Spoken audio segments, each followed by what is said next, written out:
Cromwell Racecourse traffic, Delta Victors lining up through 6 and rolling, and we're vacating Alexandra via the Cromwell Gorge.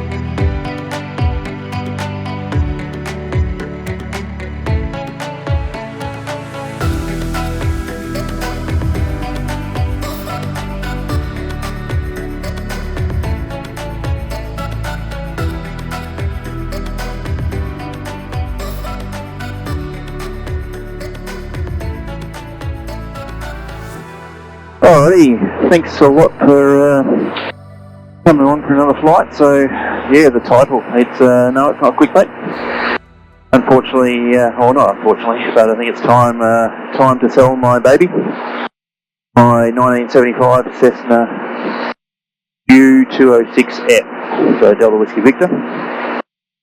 And she's been a tremendous aircraft, and I've owned it now for probably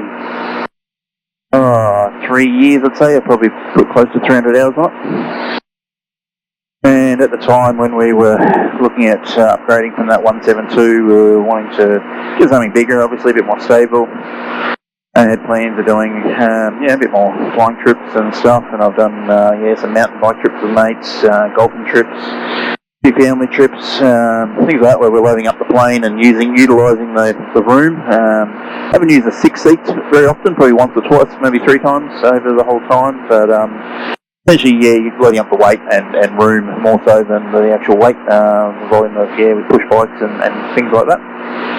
But just recently, obviously, been flying the Savage Cub a fair bit more than have been flying the Cessna, so I don't know, it's one of those things that wouldn't mind getting something a little bit quicker. This thing, obviously, in standing configuration, probably cruise about 100, maybe 135 or 100, something like that. But with the bigger tyres, the 850 tyres and the belly pod, it does cruise about 120, sitting on about 125 at the moment. So a little bit slower. So it'd be nice to get into something, still 4 seats. Definitely need something 4 seats, but something a bit faster. So around that 140, 150 knots would be nice. Do a few more longer trips and stuff, and maybe trips up to the North Island a bit quicker, rather than chugging along at 125 knots. The aircraft, not sure where we're heading just yet. Definitely looking at the Sling high wing. I like a high wing aircraft. Sort of learned to fly in high wing and just feel way more comfortable in high wing aircraft. So that'll definitely be one of the things we need to get will be a high wing. Just not a fan of the climbing up onto a wing and over and into a low wing. I know the handle's probably a lot more aerodynamic, a bit faster, handle better, but for me, I just prefer the high wing, so it does limit the options in a faster aircraft, unfortunately. So just starting to look now, but obviously I need to sell this to buy something else, so hence we're going to get this thing listed on the market. So I thought we'd go for a flight and run you through a few of the things. Yeah, so it is a 1975 U206F, so an older aircraft, but essentially had a full refurb about 2019. The previous owner before I bought it did basically a full overhaul, so new engine, new interior, new paint, full back to sorry, just looking at some of this cloud around here. New paint back to bare metal. Did the upgrades like the nose fork and belly pod, things like that. So got a bit of a list here. So basically it's got a Continental IO520F and it was a factory new engine, so not a rebuild. Got a factory new. I think we're up to about, I'd have to double check the things, but as of, sort of start of May, we are about just under 300 hours on the engine, I think, potentially around there. Just waiting on the run-out sheet, but airframe hours, just under 4,300 total time, so it is for an older aircraft, low hours on the airframe. So, and with that factory new engine, it just means that it can be used in commercial operations and things like that, which is would suit someone in that sort of industry doing commercial ops that needs haul some gear or people. Needs quite a good aircraft for that. And with the Avionics, it basically had a full panel, well not a full panel, but a decent panel upgrade before I purchased it, and then I did one extra thing from there. So basically, the audio panel's the GMA345 audio panel, so with the two radios, the GDR255 comms radio, so two radios there, which is good. Transmit, listen on one, and monitor a second, which is really handy. And we've got the Garmin, sorry I'm not best with the numbers, I'm terrible with numbers actually, but transponder's the GTX345 transponder in and out, and then that talks to the Garmin Era 795, so it's got the GPS, and also I generally run it for the traffic, bring up the traffic page, and the transponder talks direct to that. But on that Garmin Era, I mean, you got the terrain, you got 3D vision, you can put charts, you got maps, you got everything on there. But I generally just obviously running with my iPad with AvPlan and run the Era for traffic, which is quite cool. We've also got the G5s, the AH and the directional indicator, so we've got the two G5s, and then we also put the JPI 9 EDM 900, which I put in afterwards for the full engine monitoring. So we've got all 6 cylinders, exhaust gas temperatures, fuel flow, fuel use, fuel burn, oil pressure, temperatures, manifold pressure, RPM, everything all on that one gauge there, which is really, really good. Full LED lights. Yeah, so I do run an iPad with AvPlan. I tried AvPlan. I was on Oz Runway. It's pretty much identical, but I just probably because I started with AvPlan first, just so used to that one. Interior, all the interior is redone at the same time. All nice leather seats, full 6-seater. I think the very back right-hand one's out at the moment. I just had some gear put in there the other day to transport, so probably just spy seats in here at the moment, but the back two are really easy to take out. You get signed off by your mechanic and get those taken out. It does have the belly pod underneath. I can't remember exactly how many liters you take in there, but I generally carry a ladder, my pull bar, some tools, rescue gear, tie downs, things like that all go underneath there, which is quite handy. What else is here? Obviously bare metal respray in 2018, sorry. And interior at the same time. Additional stuff, we've got remote oil cooler, bracket induction air filter, dual engine mount smooth ride kit, just takes some vibration out of the engine. The Parker main wheel and brake kit conversion, so it's got better upgraded brakes on there. It's got the air glass nose fork, so which means you can run the 850 tyres on the nose fork as well as the mains. Rear fuel size horizontal stabilizers reinforcing. Got mud flaps on the wheels there. Door frame strengthening kit and VG, so vortex generators on the wings as well. So it needs to stall very, very slow. Pretty much down under 40. She stalls it, which is cool, and it's quite docile in the stalls as well. So don't mind me, just dodging a little bit of low cloud here. Just tracking up. There is a we are heading over to Kokonga Strip. There's an AOPA, just sort of a one day, or not even a day, just a bit of a lunch fly-in. Giving away a few, I think a couple of prizes for a couple of their committee members and potentially a maintenance facility. They're doing a bit of an award for them. Unfortunately it's Friday, so it's probably only not too many people are going to be there, but you have to shoot over there and say hello, and I thought we'd film this whilst we're tracking along, so currently tracking up the up towards the over into the Ida Valley, just north of Alexandra at the moment.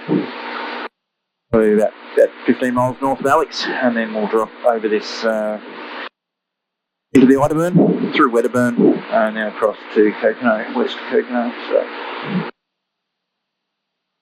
which is good. Not sure what else to say about the Sheen, but yeah, basically low hours. It is going in shortly in a couple of weeks to get its annual done. It's due, and its propeller's going up to Auckland to get the check done on that. The calendar check is due for that one, so that's going up. So pretty much from probably early June, she's going to be ready and all checked off and all ticked, and got really good logbooks, got everything. It's probably one of the best older Model 206s in the country, I'd say. It's a beautiful machine. I'm the third owner. Pretty sure it was bought new from Minaret Station in the early days, at Preston's, I think, and then Don and Ben Patterson at Manuka Point Station, they're the ones that bought it, renovated it, and ran it for their hunting lodge. and did an amazing job. And then I've just taken over from there, and I just, obviously, love flying the machine, beautiful thing to fly, nice and heavy, stable, lean short. But most of the time now I'm flying by myself. Kristen does come along and would like to fly more, but she's a fairly good weather flyer, so when she's bouncing around a little bit, she's not super comfortable.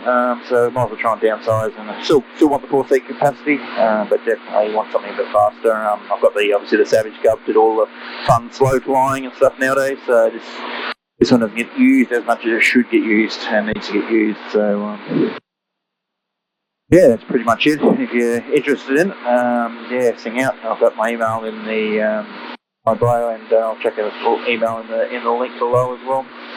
Send me an email. Happy to take you for a flight if you're interested. It is based obviously in the South Island in New Zealand. Who knows, it could end up, once it's marketed in Australia or potentially US. I mean, the US exchange rate to the New Zealand is pretty good for them, so maybe it'll end up back over there. It's quite a cheap aircraft to go back to the US. Who knows? Hopefully it stays in New Zealand because it's such a cool plane.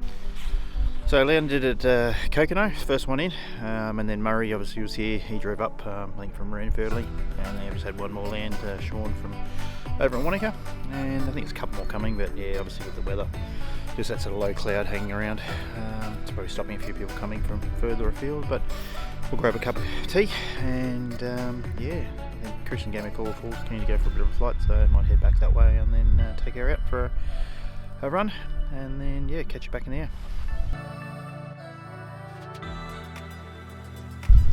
Morning, Conan. Morning, how you doing, Steve? Weather wasn't that good on the way down. No, not the best today.